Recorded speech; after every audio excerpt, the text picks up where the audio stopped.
solidarity and send a strong signal to Russian Federation that Black Sea is of strategic importance for NATO.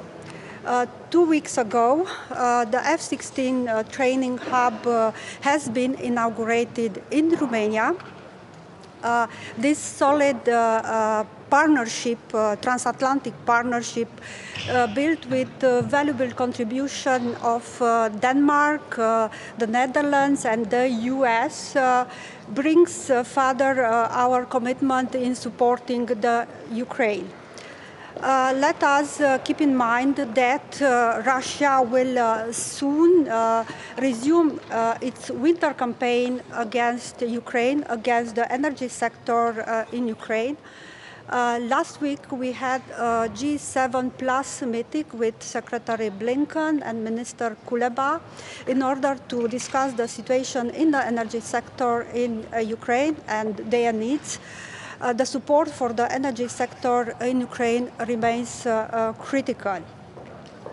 We will have the first NATO-Ukraine Council in the format of foreign ministers with the participation of Minister Kuleba, and the statement we are going to adopt will send a strong signal of our unwavering support for Ukraine. We will also discuss about the NATO-Ukraine partnership agenda, advancing the reform, and our strong support for Euro-Atlantic aspiration of Ukraine. As there is a strong partnership between EU and NATO, I look forward for a positive decision in December on opening the accession negotiation for Republic of Moldova and Ukraine. On the Western Balkans, I will share with my colleagues the results of my tour in the region. Alongside the Black Sea, the Western Balkan region remains of strategic importance for NATO. NATO has to stay there.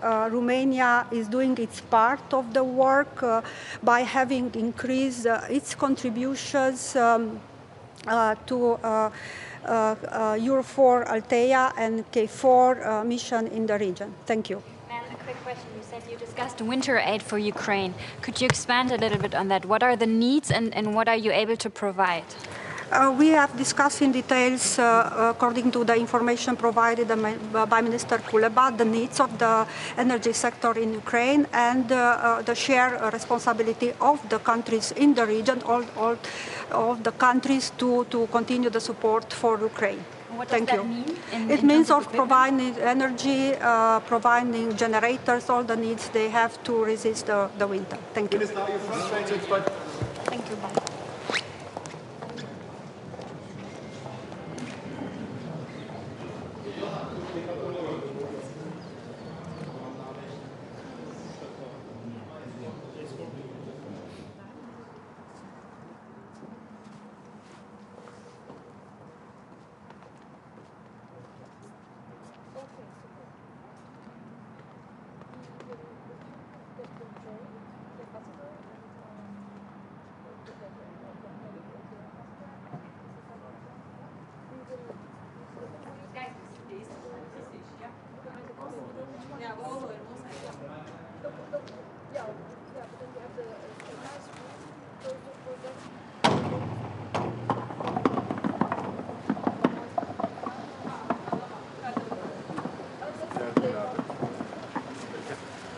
Gel kenara gel.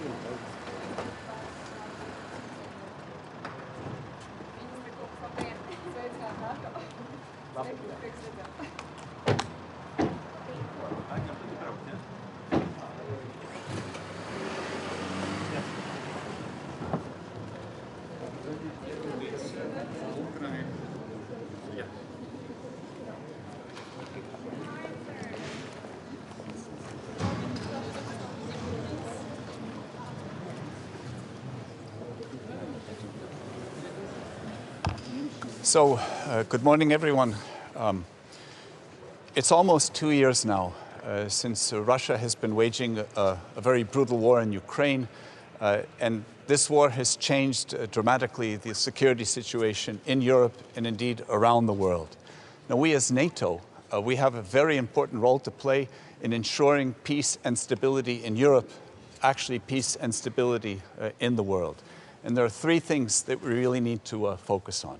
So the first that we need to focus on is making sure we invest in our own security, that NATO members make and pass the 2% pledge. It's only through investing in ourselves that we can ensure the security of all allies. The second is we have to continue to support Ukraine in all ways. Ukraine as a free and independent nation which is fighting for its very survival against the Russian aggressor. It's in our direct interest to continue supporting Ukraine to make sure that Russia does not win this war, that Ukraine can win the war. We also have to stand by Ukraine, assisting it in moving towards NATO so that when the time is right, the conditions allow, Ukraine could, without hesitation, then become a NATO member state. And the third is on Russia, and the word is containment. We have to work on a 360-degree containment model. It took a while, for everyone to realize the very real and actual threat that Russia is. But now what to do to deal with it and how to do that in the long term means 360 degrees. It means, of course, conventional forces, it means air defenses, it also means cyber defenses, it means working on defense against disinformation, the whole field. These are the main things that we need to do as NATO looking forward, realizing the very real threat that Russia is. And finally, I'd like to add one final note that we're going to be having an interesting debate on the Balkans, the Western Balkans. It's very important for NATO to ensure peace and stability in the region. Also, my country, Latvia, is heavily invested. We are actively participating in the KFOR mission in Kosovo, with actually our largest contingent we've had outside of Latvia. So we've reaffirmed that commitment. Peace and stability in the Balkans is very important for European peace and stability. Sorry, a quick question on Ukraine. Does Ukraine need to change its strategy? Because it seems like the Western partners are not able to resupply Ukraine as quickly as it's necessary. And people, even in Ukraine, talk about a stalemate. Well, first, I think it needs to be acknowledged that Ukraine has done one hell of a job. They have regained about half of the territory that they lost initially to Russia's invasion. Russia, which is 3-4 times larger in terms of manpower, in terms of economy. Ukraine has withstood that, and the Ukrainian people, their heroism and their determination is something that I think those of us outside of Ukraine can only admire. It's also a question of our expectations. So if there was an expectation that maybe a counteroffensive would be lightning fast and happen overnight, that's clearly not the case. But when we look at the actual numbers, we see the Ukrainians inflicting damage on Russian equipment and personnel on a daily basis. Minister, are you disappointed that there will be no flag-raising ceremony for Sweden today? And in your view, is Turkey still a reliable NATO partner? In my view, Turkey is a reliable NATO partner. We're expecting the Turkish parliament to continue and complete the proceedings for the ratification, and we see no reason why this shouldn't happen in a short amount of time. But are you disappointed that there's no flag-raising ceremony today? As I said, for Latvia, it's very important that Sweden does become a NATO member state. That's very important for regional security around the Baltic Sea. And we have every indication that our Turkish friends and allies are going through the procedures. Another question on Ukraine. Now that Ukraine faces the second winter in this war, what are the needs? What is NATO or NATO allies able to provide in order to prevail this winter? Well, so there are a number of aspects. One is, of course, militarily, everyone is continuing there, but also especially now on the energy infrastructure.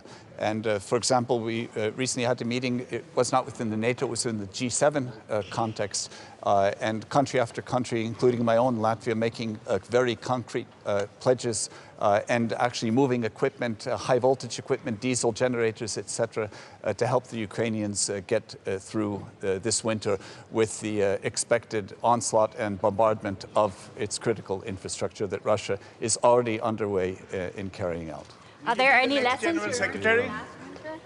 The lessons learned is be prepared, and this year Ukraine, together with its allies and friends, is much better prepared. Minister, your colleague from Lithuania, Gabrielius Landsbergis, has recently voiced some concerns about the security of the Baltic states, and he said that in a few years, we don't know really when, but in a few years Russia might rise again and pose some threats to the Baltic states. So do you also see these concerns in Latvia, from Latvian perspective? Russia is a threat to the entire security of Europe, not specifically only in the Baltics or elsewhere. And what we in the Baltics, what we in Latvia are doing, we are investing in our own security. So we're going to be at 2.4% of GDP this year, going to 3% by 2027. We see our allies in the EFP, the forward presence in Latvia, beefing up their presence in personnel, in manpower, in capabilities. We are purchasing our own air defenses, coastal defenses, HIMARS systems. So we are investing heavily in our own defense, and the allies are doing this in parallel. And the key word is to be prepared. And defense and deterrence is the key. What we need in Europe is peace. But with Russia, the only way to ensure that peace is to be strong, to make sure that an attack or a movement towards any NATO country would never occur. That is the goal, and that is currently what we are building up. Everyone stresses that Ukraine already regained 50% of the territory that was occupied by Russia. And you also talked about what are our expectations. Is that a hint, because everyone stresses that, is that a hint to Ukraine that at some point they have to think about their expectations? No, absolutely not. It's simply an assessment of the actual situation. Ukraine was not able to create, how should we say, lightning counteroffensive because of lack of equipment, lack of weapons, which were not necessarily very quick in coming. And that allowed the Russian side to dig in and prepare their defensive positions, which simply means that the task is possible, but it's much more difficult than maybe some imagined early on. Do they need other weapons? The Ukrainians, it's very clear that they need the long-range missiles so that they can seriously impede Russia's logistic capabilities. Because in a war such as this, impeding the logistics capabilities, the resupply ability, is key in success. Minister. Thank you.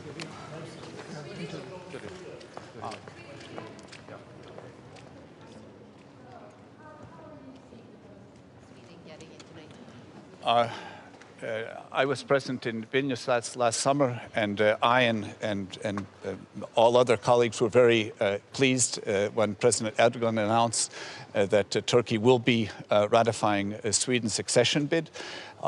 The Parliament came together in October, so now it's the end of November.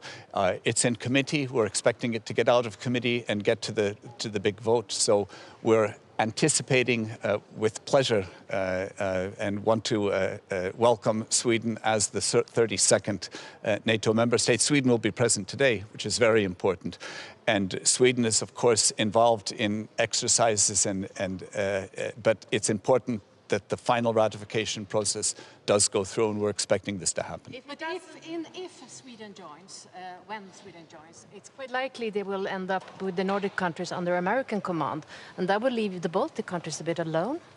I don't think that's a fair assessment. NATO it has a political aspect and it has the military aspect. The military aspect and the defensive plans are drawn up by generals. And this is what we approved also in Vilnius. So which areas under which command, all in the end is under SACEUR.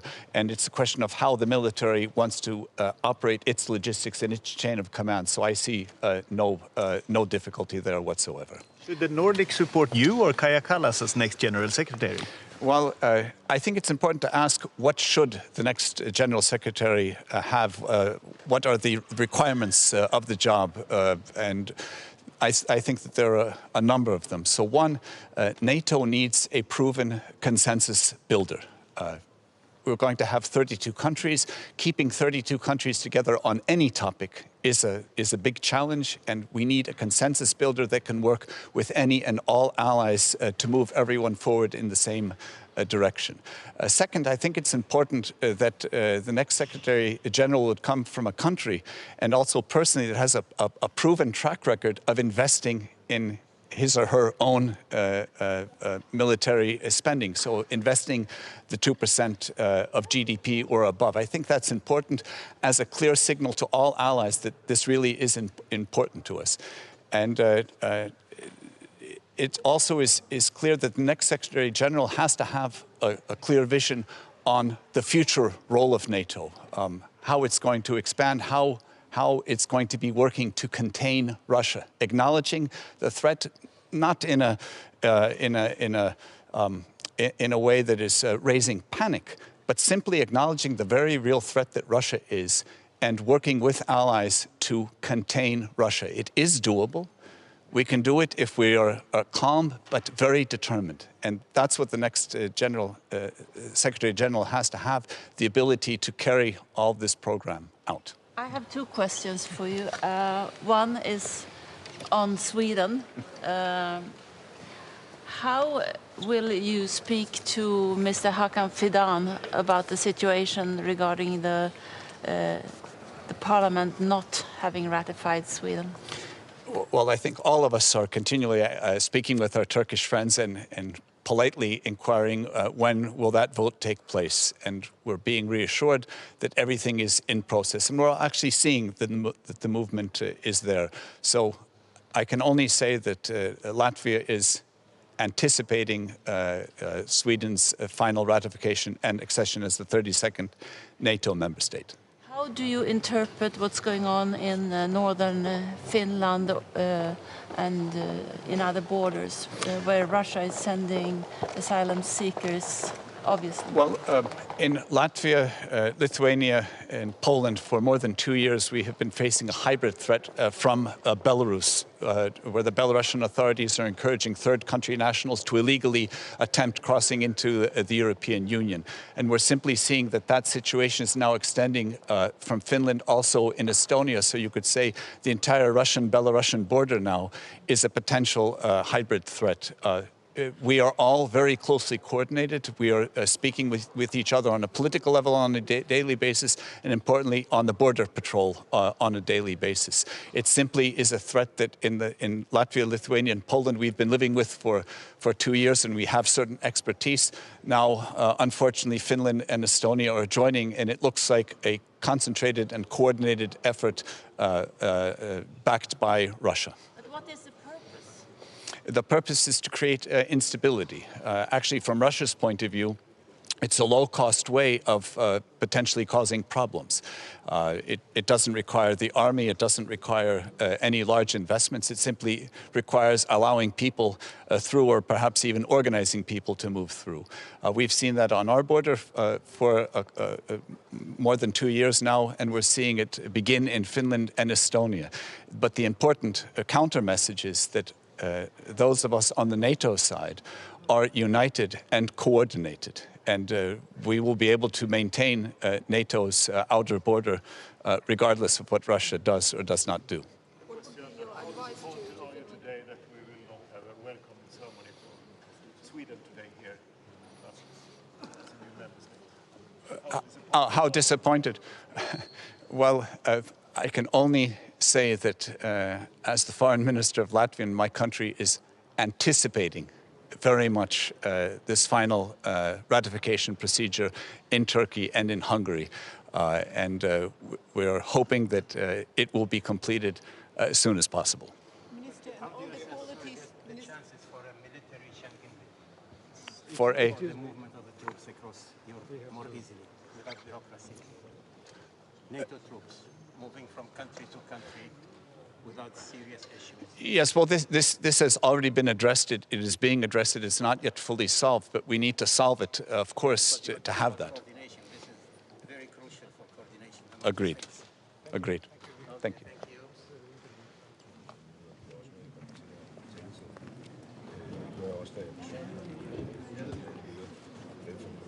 Thank you. kan dog glæde sig af, at der er kommet et gang i processen, og Erdogan har oversendt papirerne til det tyrkiske.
saluer à votre arrivée, voilà. J'aimerais bien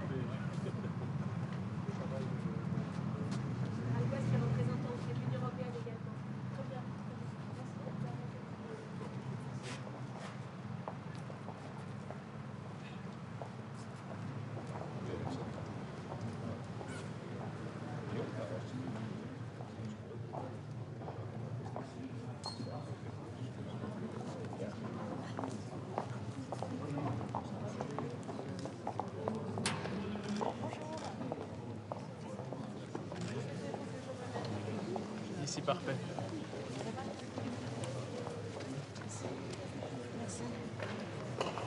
Bonjour à toutes et à tous. Quelques mots sur cette ministérielle. Bien sûr, nous sommes d'abord réunis pour traiter de l'Ukraine. L'Ukraine qui s'apprête à passer un nouvel hiver difficile et chacun a vu le cynisme avec lequel la Russie a marqué une reprise forte des frappes sur Kiev, la plus importante en réalité depuis le début de la guerre, et ceci au moment même des commémorations de Holodomor. C'est une triste illustration de sa mentalité et de son comportement. Donc nous marquerons, nous réaffirmerons notre soutien à l'Ukraine, un soutien qui doit s'exercer dans la durée. Évidemment, vous vous souvenez, étant à l'OTAN, que lors du dernier sommet, nous avons, en G7 et aussi en entraînant quelques autres pays, décidé de prendre des engagements de sécurité pour soutenir l'Ukraine, marquer ce soutien dans la durée. Et donc nous sommes maintenant attelés les uns et les autres à la mise en œuvre de ces engagements. Pour ce qui concerne la France, nous avons engagé des discussions avec l'Ukraine. Elles sont engagées depuis plusieurs semaines maintenant. Elles sont bien avancées et nous espérons d'ailleurs terminer à la fin de l'année ou au tout début de l'année prochaine. Ce que nous proposons, ce sont des engagements de sécurité sur les 3 volets, sur l'humanitaire, sur l'économique, et évidemment sur l'aide militaire, à la fois en termes de formation et d'équipement militaire, avec désormais une priorité sur la production et la maintenance. Il faut que nous sachions produire plus et que nous aidions aussi les Ukrainiens à produire davantage. Voilà un premier grand thème. Le deuxième grand thème, je crois que c'est évidemment la préparation du 75e anniversaire de l'Alliance. Donc nous commencerons ici, lors de cette ministérielle, les travaux pour la préparation du prochain sommet. Et dans ce cadre, là aussi, on se souviendra qu'à Vilnius, un chemin a été tracé pour accueillir la perspective d'adhésion de l'Ukraine et l'accompagner. Cette perspective a tout notre soutien, je le redis, et le rôle de l'OTAN à cet égard est important pour l'aider dans ses progrès, en complément avec ce que les alliés font, chacun d'entre eux à titre national, et en complément également de ce que fait l'Union européenne, qui est extrêmement important au profit de l'Ukraine et aux côtés de l'Ukraine. Voilà. Peut-être un troisième et dernier dossier que je souhaiterais évoquer, qui est celui de l'adhésion de la Suède au sommet de Madrid, non pas au sommet de Vilnius, mais au sommet précédent, le sommet de Madrid, c'est-à-dire il y a maintenant 17 mois. Nous avons accueilli favorablement les candidatures de la Finlande et de la Suède. Et je veux rappeler ce que nous avons tous dit d'un commun accord au plus haut niveau des chefs d'État ou des chefs de gouvernement. La force de notre alliance, elle est dans l'unité des alliés. Depuis Madrid, la Finlande est devenue membre de l'Alliance. C'est une bonne chose, nous nous en réjouissons. C'est une fierté de voir flotter son drapeau. La Suède ne l'est pas encore. 29 pays ont ratifié la candidature de la Suède. 2 ne l'ont pas encore fait, donc nous attendons de la Turquie et de la Hongrie qu'elles ratifient désormais sans plus tarder cette adhésion. Il en va de la force et de la crédibilité de notre alliance. Il ne faut pas perdre un jour de plus. Voilà 3 principaux dossiers, il y en a d'autres, vous le savez, mais les 3 principaux que je voulais évoquer devant vous. Ministre, est-ce que l'Ukraine doit penser sur une stratégie différente? Parce qu'il y a des gens, même en Ukraine, qui disent rien ne bouge pas, il y a un stalemate. Je ne crois pas que ce soit le cas. On sait que la contre-offensive est difficile. On sait que les Russes avaient pris le temps de faire des lignes de défense, ligne après ligne, qui sont puissamment organisées. Mais vous avez vu aussi que l'Ukraine marque des points avec des frappes en profondeur, qu'elle marque des points aussi en mer Noire, notamment grâce aux équipements que nous lui avons fournis. La flotte russe a été contrainte de s'éloigner très largement de Sébastopol et nous continuons d'être aux côtés de l'Ukraine. Cette stratégie est la bonne, il faut la renforcer, il faut la construire dans la durée et que ce soit un message pour l'Ukraine, pour nos industriels aussi, de façon à ce qu'ils puissent investir et désormais produire plus, aider l'Ukraine davantage. Et c'est un message aussi, vous le savez bien, pour le reste du monde, et en particulier pour la Russie, qu'elle n'ait aucun doute que nous sommes engagés aux côtés de l'Ukraine dans la durée. Il en va de l'architecture de sécurité en Europe et de nos intérêts de sécurité. Donc nous le réaffirmons et nous le réaffirmerons ici. Madame la ministre, between Israel and Hamas, do you think has to be continue like that? Oui, vous connaissez la position de la France sur la trêve.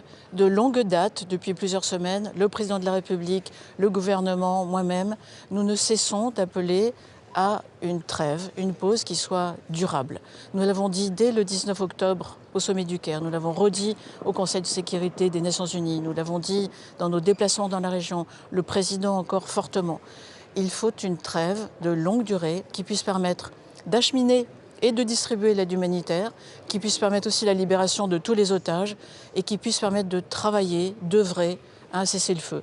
Il le faudra parce qu'il faut relancer une perspective politique. La paix et la sécurité dans la région viendront d'une solution politique et de nulle autre. Et je dis ceci en rappelant le droit d'Israël à se défendre, mais le devoir qu'a ce pays, comme tout autre, de se défendre dans le plein respect du droit international humanitaire. Merci à tous. À plus tard. Thank you. Les otages français, les 3 otages français libérés hier. J'ai réagi plusieurs reprises dès hier soir en disant que pour nous c'était un immense soulagement d'avoir pu avoir 3 de nos enfants qui sont remis à leur famille, qui recouvrent la liberté. Je partage la joie de leur famille. Ce sont des familles qui sont éprouvées depuis 50 jours, qui ont vécu dans l'inquiétude, dans l'angoisse, qui ont, vous le savez, pour les familles qui ont la joie d'avoir 2 des leurs pour une famille, un autre pour une autre, qui ont subi des épreuves, qui sont dans l'inquiétude. Et maintenant, il faut que nous continuions à travailler comme nous le faisons. Le président de la République, mes collègues des armées, mes collègues de la santé pour apporter de l'aide humanitaire et l'ensemble de nos équipes diplomatiques à Tel Aviv, à Jérusalem, dans la région. Moi-même hier, lorsque j'étais à Barcelone, j'ai rencontré de nombreux de mes homologues arabes. Nous continuons et nous continuerons à travailler pour amener tous les nôtres. La France n'abandonne pas ses enfants, jamais. Elle veut la libération de tous les otages. Il y en a encore. C'est inacceptable de prendre des enfants et des civils en otage. Donc nous continuons. Merci beaucoup.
Surtout que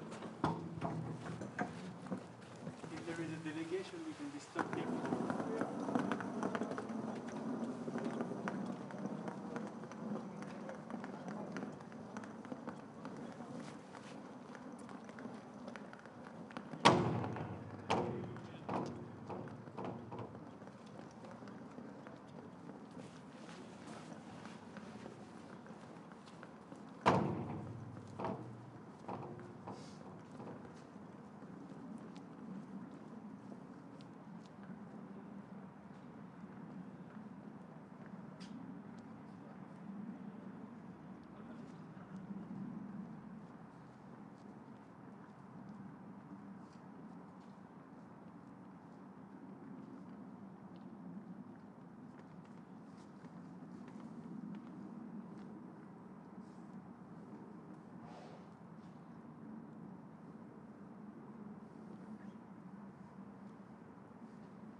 Siinä molemmat kansainvälinen media ja Suomi. Jo englanniksi.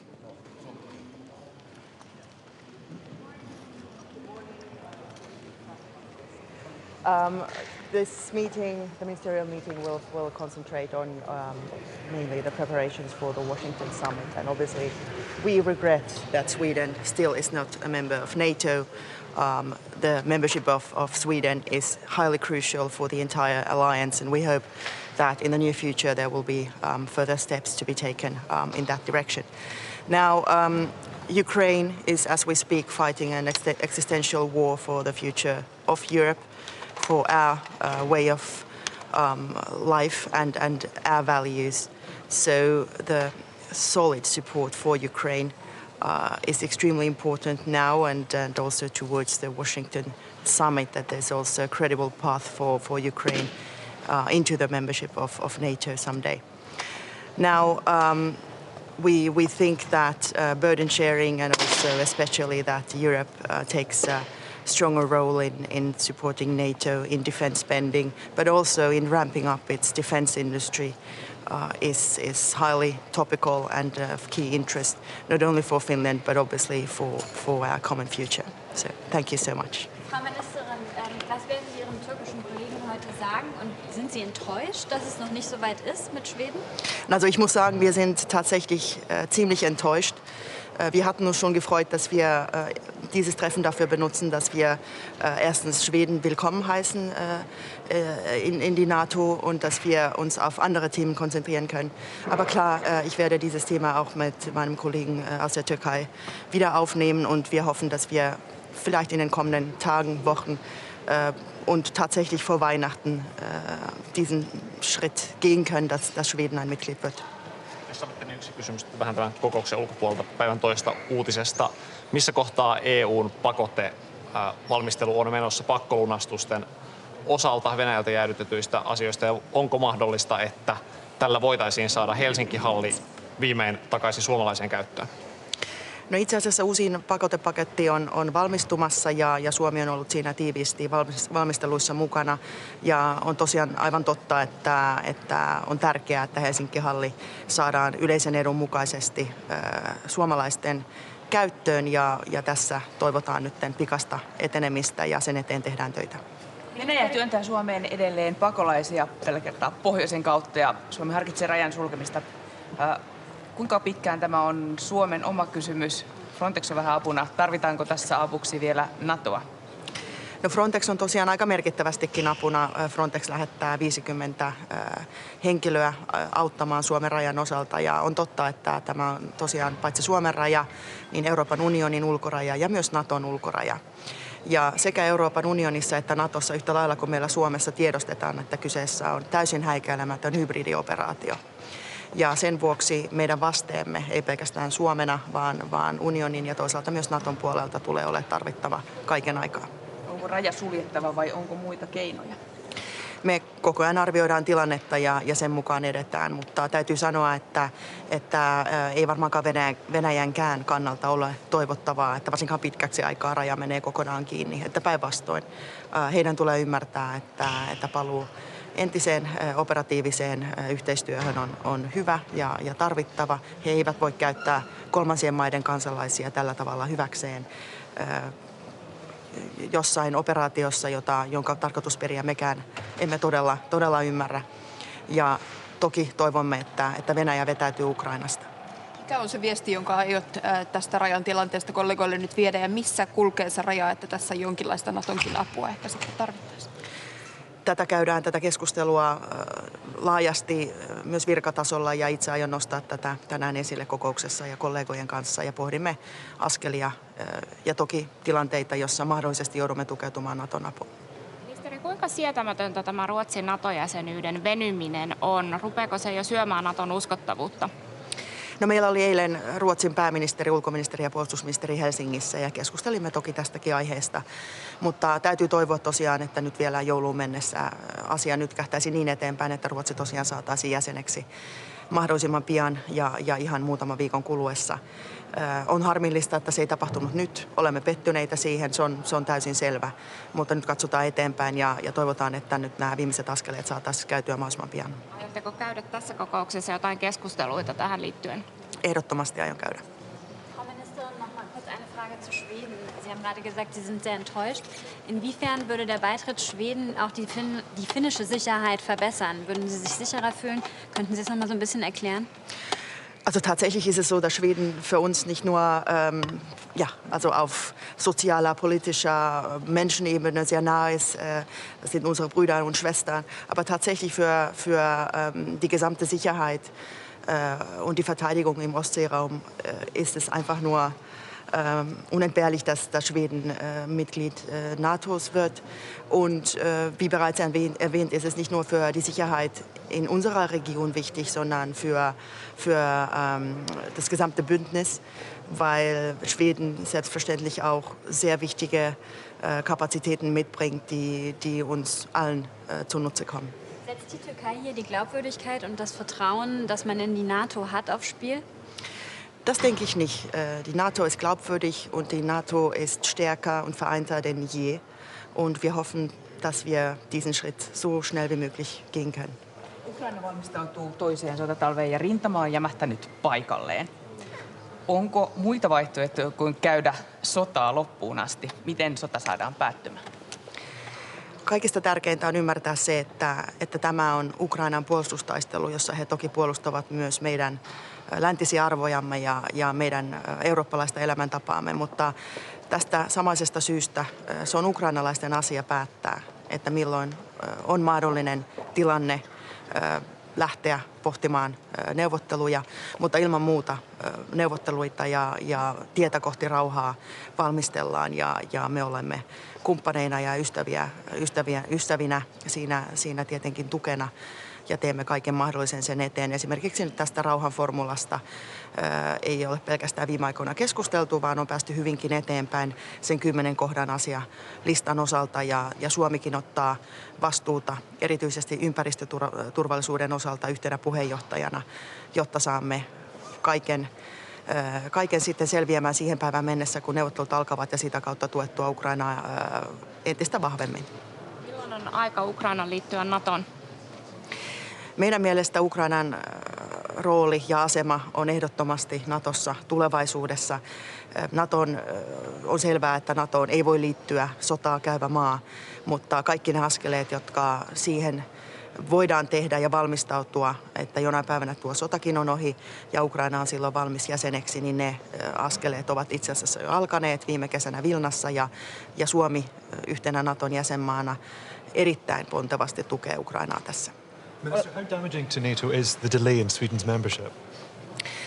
Well, let's put it this way. It's not damaging to NATO. NATO is hugely unified and credible and more or less back to its roots now after the full-scale invasion that Russia started against Ukraine.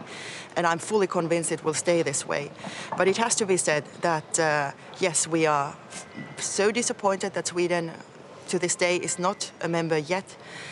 But once Sweden becomes a member, and we hope that will happen very, very soon, Sweden will bring its capabilities to the use of the entire alliance. But of course, it will mean masses also, especially for the region, which is important for Finland as well, which is the area around the Baltic Sea. Thank you. Kiitos. Danke.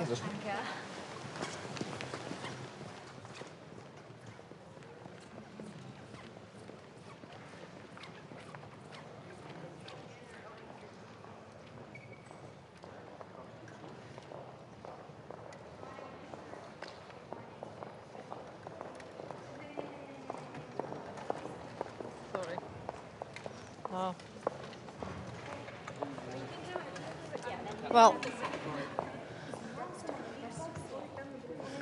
After I will switch in Bulgarian. Well, good morning, everyone. First of all, important meeting ahead of us with an agenda where I see two key words, coordination and anticipation. So I think that today it's more than ever important to continue to support Ukraine as long as it takes, but at the same time really to be proactive and to define together what are the next steps in order not to create expectations that we'll be not able to fulfill. Of course, very important question on the agenda is the Western Balkans. I must say that the security in Western Balkans is part of our security, so we need definitely here to discuss together how to tackle some of the disinformation campaigns, but at the same time to see together with our partners how we can contribute to have a normalization process in order definitely again to see the stability and positive perspective ahead of the region.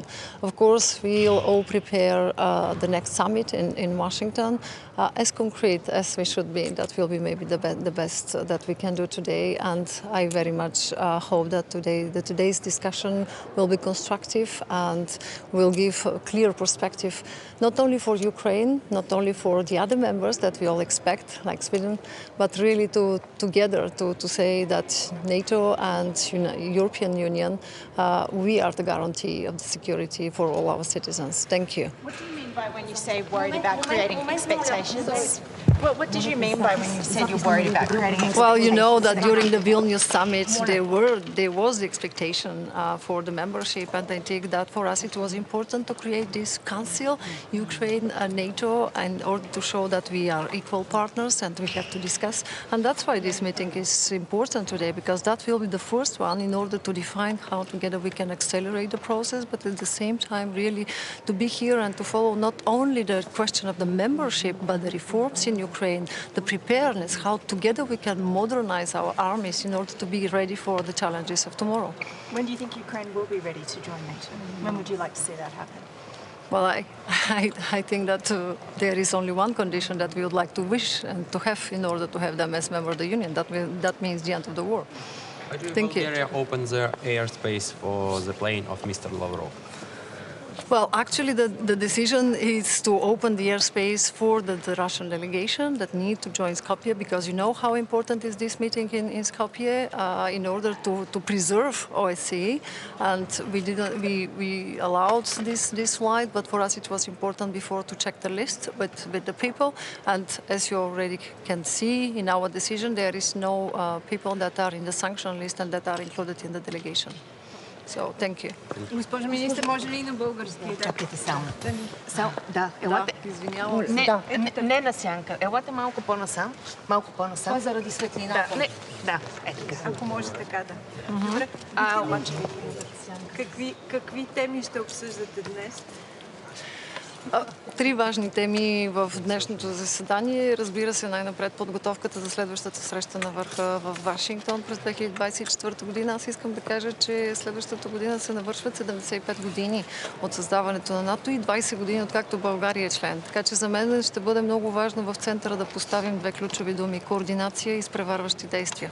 Да направим така, че да не създаваме очаквания, които не можем да изпълним, а напротив всички заедно да имаме ясна представа за колко широко обхватни са предизвикателствата в областта на сигурността. Радвам се, че ще имаме възможност да говорим за Западните Балкани. Знаете, че България е не само заинтересована от това да има стабилност в Западните Балкани, но и допринася със своя опит тази стабилност да бъде дълготрайна. Затова смятам, че е много силно послание, че заедно с върховния представител и външните министри на НАТО ще можем да погледнем теми като борбата с дезинформацията, нормализиране на процеса Белград-Прищина, но разбира се всички да си дадем ясна равносметка, че стабилността на Западните Балкани означава стабилност за Европа.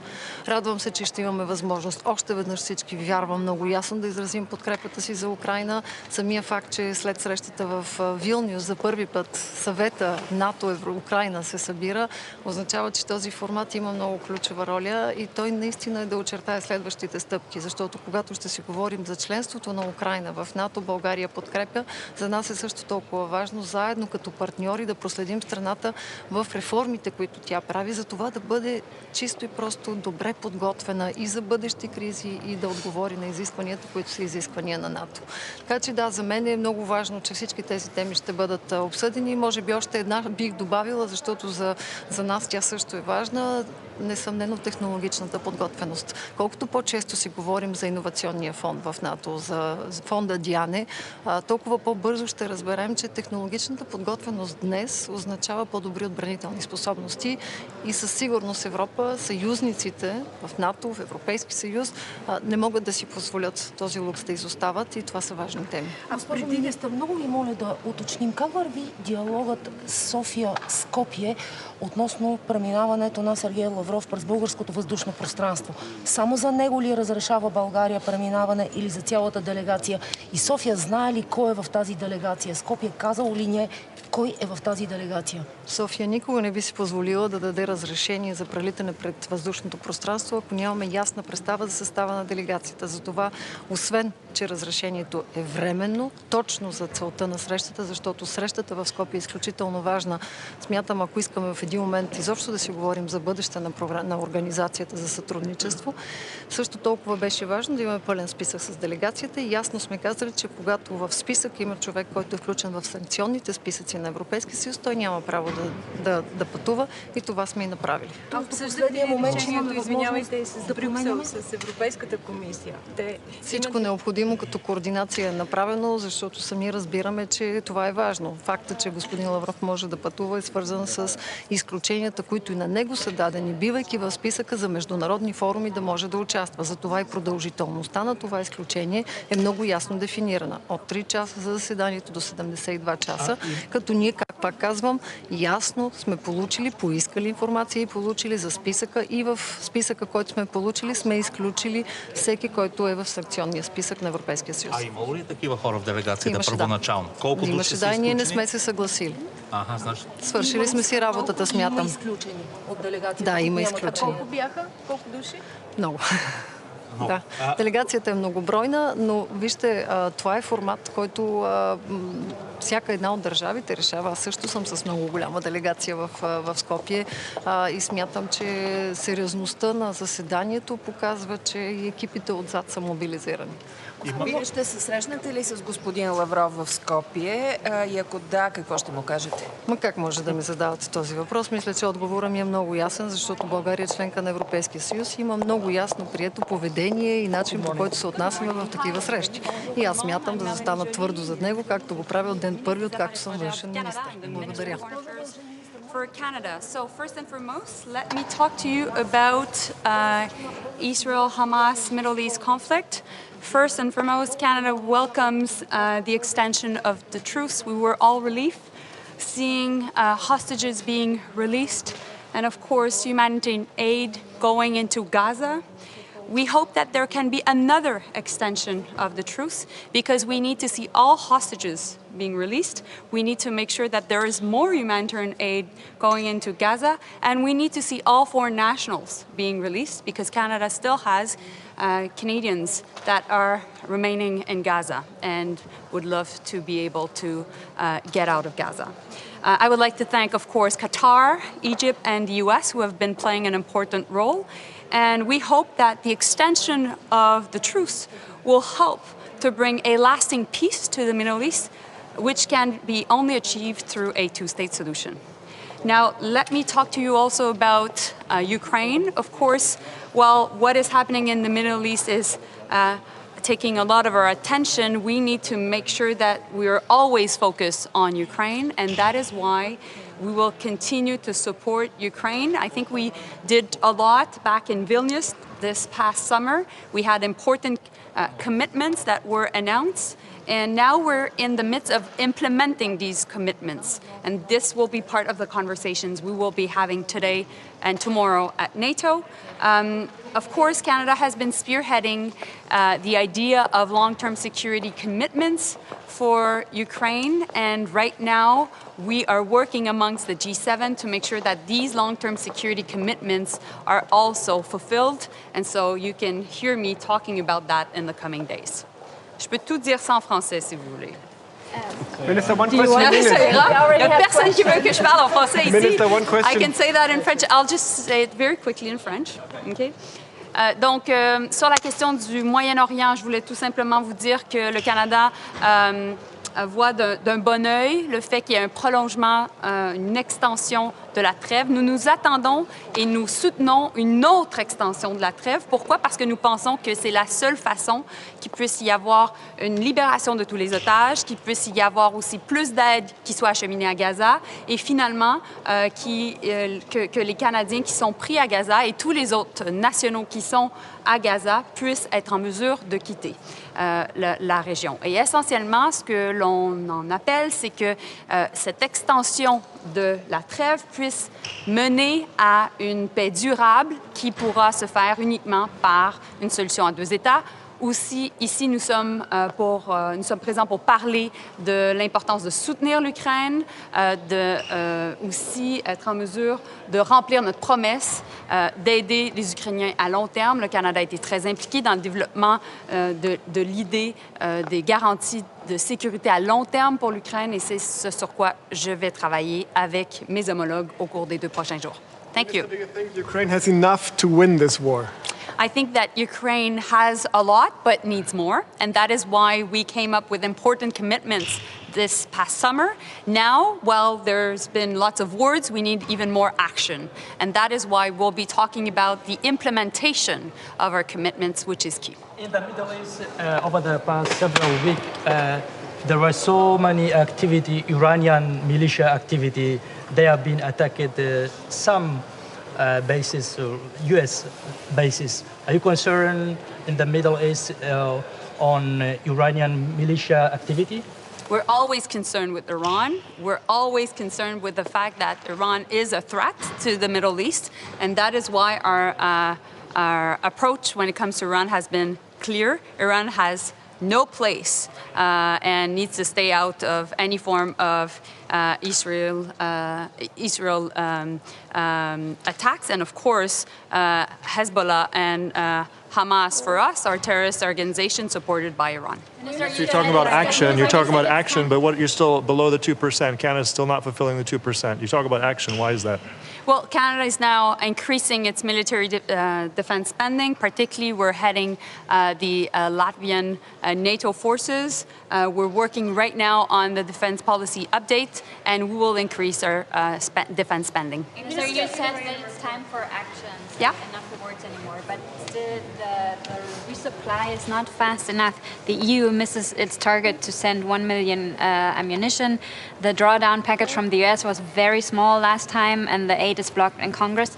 Does Ukraine need to think about another strategy, like truly think about another strategy in order to win this war? I think we have a good strategy, and Ukraine has a good strategy, but we need to implement it.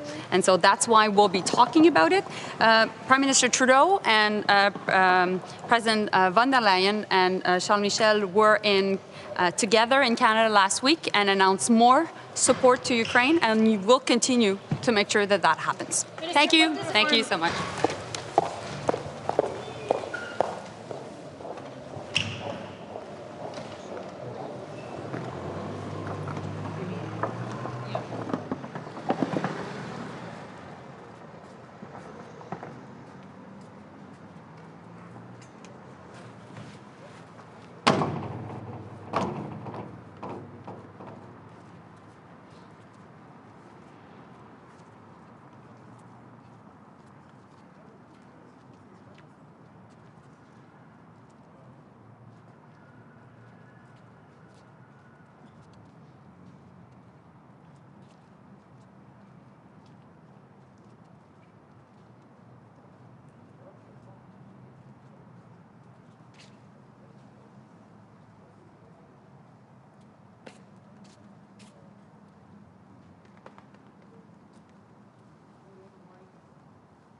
Hello.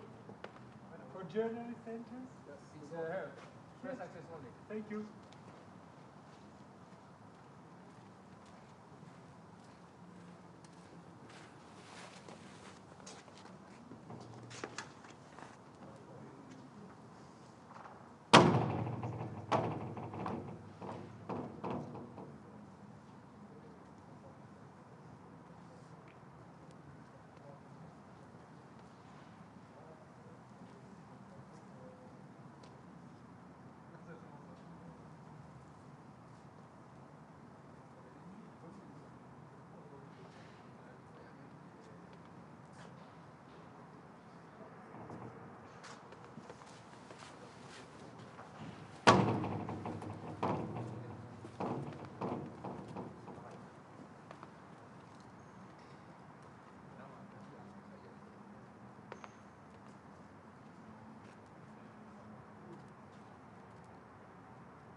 Hello. Hi. Are you waiting for a driver? For the minister. For the minister, it's Vito, Mr. Vito, EOS? Not Mr. Ah, yeah.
Is it okay?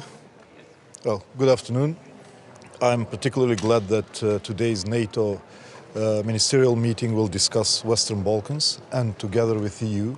And I believe this is the best way to address challenges that the region faces in a coordinated approach, in a synergy of action, believing that only accelerated European and Euro-Atlantic integration of the region is panacea of the struggles of the region. North Macedonia has been playing an important role as a stabilizing factor in the region. We are a functional multi-ethnic democracy. We lead by example. We hosted the EU-led Serbia-Kosovo dialogue, which produced the Ohrid Agreement, which is the basis for a comprehensive agreement between the two countries centered on mutual recognition. We recently hosted in Skopje Secretary General Stoltenberg and the NATO leaders from the region to address security challenges of the region, and also as OSCE chairpersonship we have been engaged in addressing those challenges through the 6 field operations in the Western Balkans. Second, I want to welcome the first NATO-Ukraine Council. We will continue supporting Ukraine for as long as it takes, and also I'm glad that we will start the discussion on our preparations for the Washington Summit next year, where NATO will mark its 75th anniversary and it will strengthen its deterrence and defense. Thank you so much. You guys came through during the pandemic, but seeing the struggles membership has right now with countries wanting to get in, how fortunate do you feel? NATO membership has been a key strategic priority of North Macedonia since day one of its independence. We live in a difficult region. We live at a geopolitical crossroad. And I often say, usually in traffic, accidents happen at crossroads. So we wanted to be safe in the security umbrella that NATO provides. And we have been feeling this in the last 3 years, also by contributing to NATO, but also by providing security, predictability, a political and economic predictability. We have increased foreign investment in North Macedonia just by the mere fact that we are a NATO member, because investors want predictability, security predictability, but also it's important that we now contribute to the region as an important stabilizing factor. Thank you so much. Ukraine to start considering how it ends this war? I think it's important that we remain united in supporting Ukraine for as long as it takes, and Ukraine will decide for its own future. Thank you. Minister, do you expect to meet Mr. Lavrov tomorrow or the day, after tomorrow in Skopje? I believe so. Lavrov is not coming to Skopje in a way. Lavrov is coming to the OSCE, just as he went to UN in New York a few months ago. And I won't be meeting him as a foreign minister of North Macedonia, but as an OSCE chairman in office. Thank you so much. What will your message to him be, Minister? What will your message to Mr. Lavrov be? I think Russian Federation has violated the very foundation of the organization I chair, the principles and commitments of the OSCE, principles that we have voluntarily subscribed to 50 years ago. And we have condemned the aggressor throughout our chairpersonship, and also we have turned OSCE into a platform for political and legal accountability of the Russian Federation for its deed in Ukraine, and we will continue to do so. And this is what I'm going to tell to Mr. Lavrov as well. Boycott if Minister Lavrov attends. I believe now we need to raise beyond, above our national interest, but rather see the collective interest of the organization. The OSCE has been serving our region in managing conflicts, in promoting democratic values, and I think it's going to be even more critical in the future, in a more challenging world, to have an organization such as OSCE. I've been saying often lately, if there wasn't an OSCE, we should have invented. I've been traveling throughout the world, and other regions are trying to create something like OSCE. We have it with its unique toolbox, and we need to preserve it. And I think this should be our most important focus. And what happened yesterday was a huge diplomatic victory for the democratic world. We preserved the OSCE, and it will continue to serve the generations ahead, since in the end it's about people. And this is the slogan of North Macedonia's chairpersonship with the OSCE. Thank you so much.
wir die Lichtverhältnisse eingeschätzt?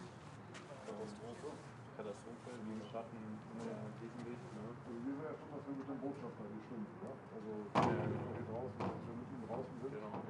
Und genau. Da üblicherweise. Genau.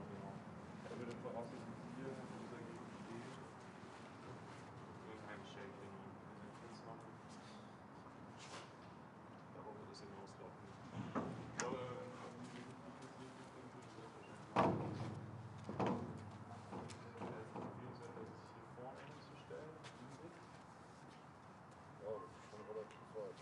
von der Seite hier komme, ist ganz praktisch. Also wenn Sie sowieso nicht, genau, wenn Sie sowieso nicht gefilmt werden will, würde ich das von der Seite hier machen. Das ist ganz gut so, das Licht, und dann kommt sie auf uns zu und dann... Also der ankommenden Wagen, der wird ja hier hier direkt vor. Da drüben, ja genau.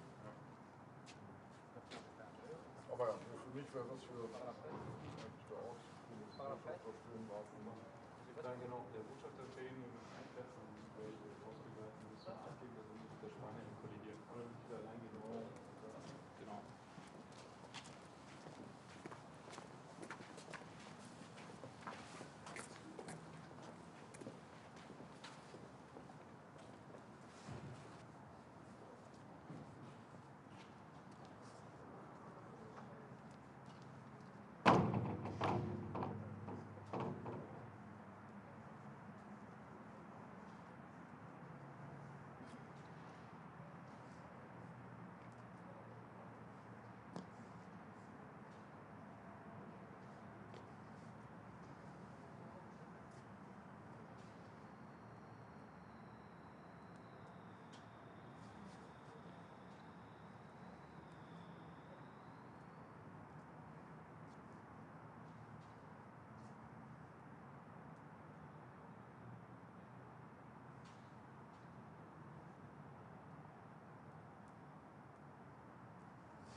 der Ministerin kurz noch was sagen jetzt auf dem Weg? Noch was mitgeben?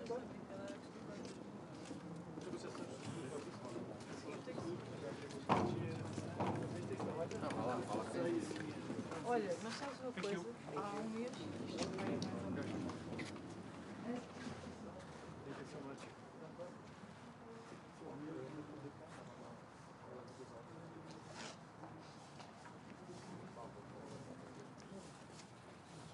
Und für Sie auch was Besonderes jetzt, oder? Das erste Mal, dass Sie sowas erleben, also in der Position. Bisschen nervös?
Schönen guten Tag. Wir feiern nächstes Jahr 75 Jahre NATO, also 75 Jahre gemeinsame Allianz für Frieden und Sicherheit. Und wir haben in den letzten 2 Jahren auf dramatische Art und Weise erlebt, dass Sicherheit und Frieden auch in Europa tagtäglich aufs Neue wieder verteidigt werden müssen. Deswegen ist es so zentral, dass wir uns gerade in diesen Zeiten als NATO-Sicherheitsbündnis gemeinsam verstärken, unser Schutzschild gemeinsam verstärken für Frieden, für Freiheit und Sicherheit in ganz Europa. Dafür ist es wichtig, dass Schweden endlich Teil unserer gemeinsamen Allianz wird. Dafür ist es ebenso wichtig, dass wir gemeinsam als Allianz in unsere Sicherheit investieren. Das bedeutet auch, dass Deutschland im nächsten Jahr seine 2%-Verpflichtung erfüllen wird, so wie auch etliche andere Länder das bis Juli nächsten Jahres in die Wege leiten werden. Sicherheit bedeutet aber viel mehr als allein ein Prozentziel am BIP orientiert. Sicherheit bedeutet vor allen Dingen eine faire Lastenverteilung. Das heißt, dass unsere unterschiedlichen nationalen Armeen und Systeme miteinander funktionieren müssen, dass diese Systeme nicht nur funktionieren müssen, sondern dass wir gemeinsam in unsere Sicherheit so investieren, dass sie auch in Zukunft kompatibel sind, in einer Zeit, wo wir zusätzlich Cyberbedrohungen in der Welt ausgesetzt sind. Deswegen wird die Frage von zukünftigen Gefahren hier auch eine entscheidende Rolle spielen. Denn wir erleben ja gerade nicht nur mit Blick auf den russischen Angriffskrieg, sondern auch auf die Krisen in dieser Welt, dass die Sicherheit eben nicht nur im analogen Raum gefährdet ist, sondern gerade auch im Cyberraum. Ein zweites großes Thema wird hier die Sicherheit auf dem westlichen Balkan sein. Es zeigt sich erneut zentral, dass gerade im westlichen Balkan Akteure versuchen, immer wieder zu destabilisieren. Das betrifft eben nicht nur die Situation an der Grenze Kosovo-Serbien, sondern das betrifft auch die Situation in Bosnien und Herzegowina.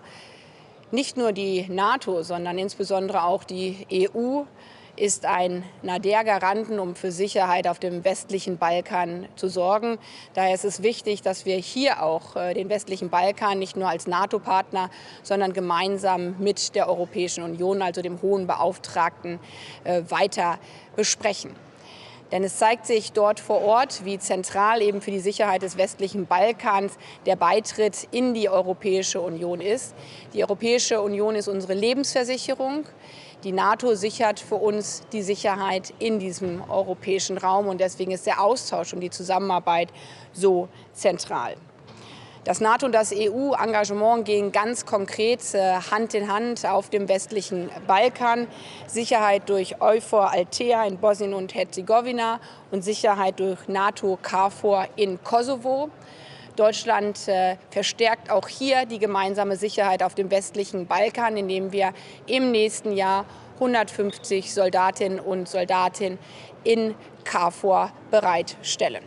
Dankeschön. Frau Ministerin, zeigt nicht gerade, Sie sprechen immer von der Einigkeit der NATO, zeigt nicht gerade der Fall Türkei, die nicht ratifizieren, dass die NATO eben nicht mehr einig ist?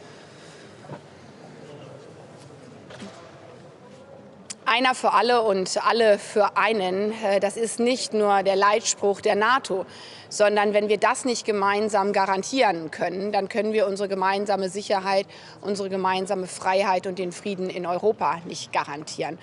Und deswegen kommen wir hier in Brüssel, kommen wir als NATO-Außenministerinnen und Außenminister immer wieder zusammen, um genau dort sicherzustellen, dass unsere Einheit nicht bröckelt.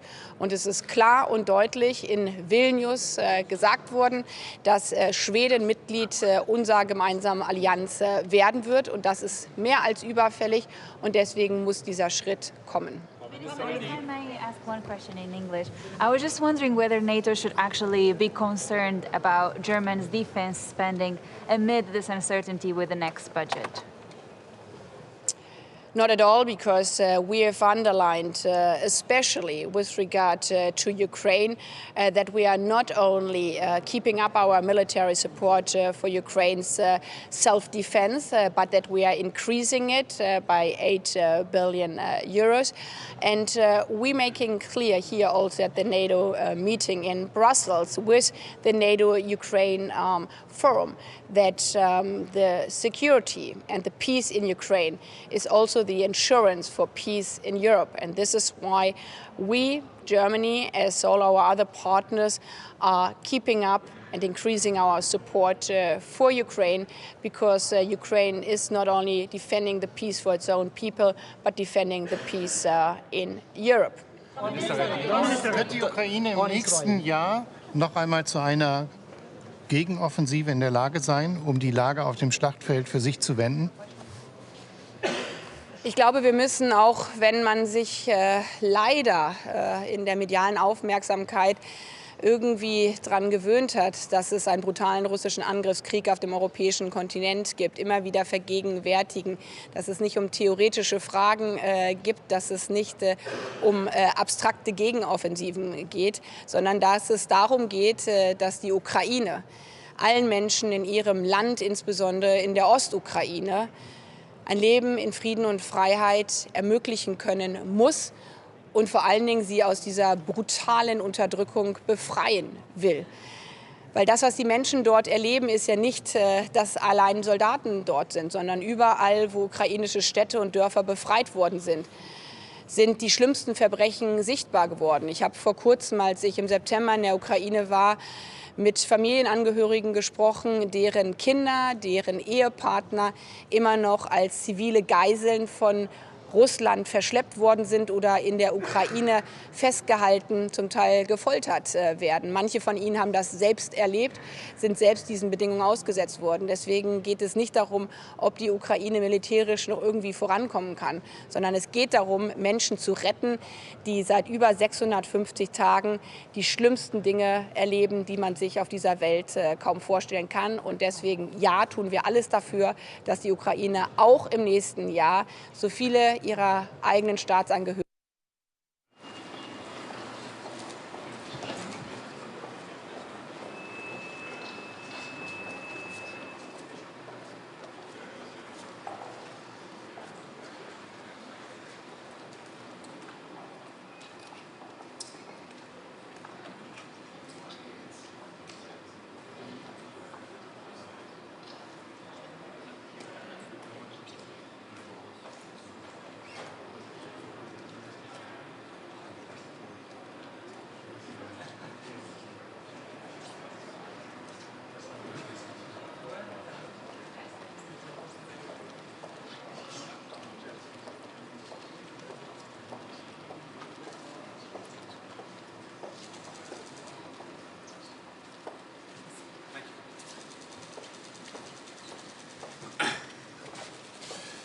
So, Secretary Blinken, dear Tony, welcome back to NATO. It's always a great pleasure to have you here, not least because of your strong personal commitment to NATO and the transatlantic alliance.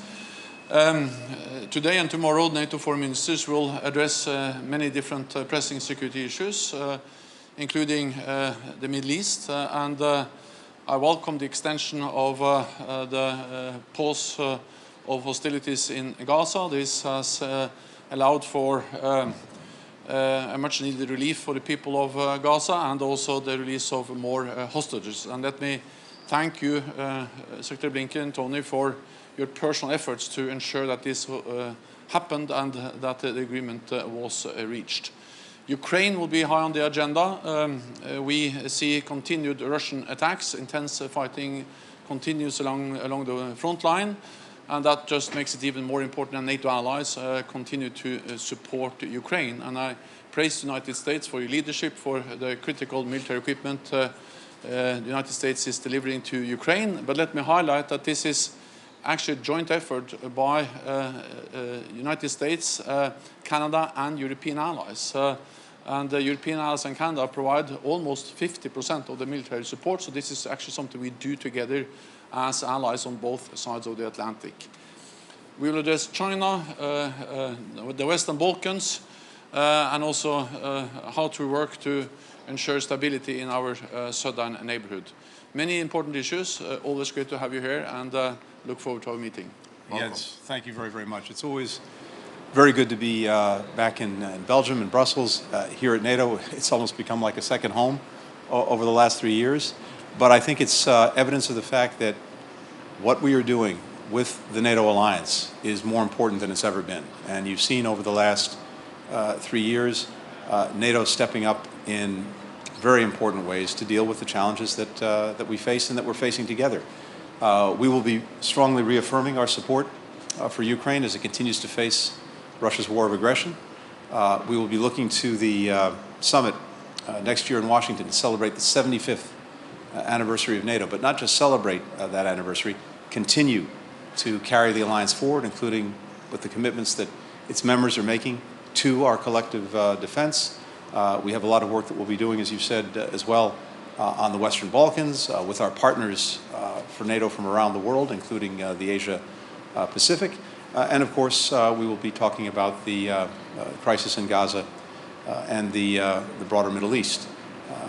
Like you, Jens, I am very pleased to see hostages returning home, coming back to be with their loved ones. And we're determined to continue that for as long as possible, to bring as many people home as we possibly can. And that continues. So we have a lot on the agenda, but I have to say this. Everything that we've been able to do with the NATO alliance over the last few years, strengthening the alliance, making it fit for purpose for the challenges that we're going to be facing in the years ahead, dealing with the Russian aggression against Ukraine, so many other things. None of that would have happened without the leadership of Jens Stoltenberg. We are grateful to you, grateful for that extraordinary leadership at a moment where it counted more than ever. So it's good to be here, good to work with you as always. Thank you. Thank you.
I'll get it.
I'll get it. Hi,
Good to see you.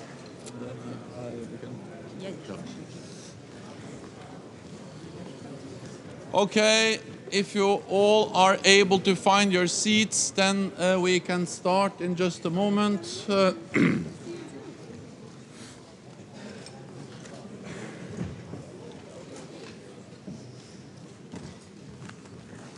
So, good afternoon. Welcome to all of you, and welcome to this NATO meeting of NATO's foreign ministers. Today, we will discuss how to further strengthen our collective defense, enhance our support to Ukraine, and deepen our partnerships. We will also discuss preparations for NATO's 75th anniversary summit in Washington next year. Allies remain unwavering in their support for Ukraine, and we are determined to bring Ukraine closer to NATO. This concludes the public part of the meeting. I thank the media for joining us at the top of the meeting, and then the meeting will continue in just a moment. Thank you so much.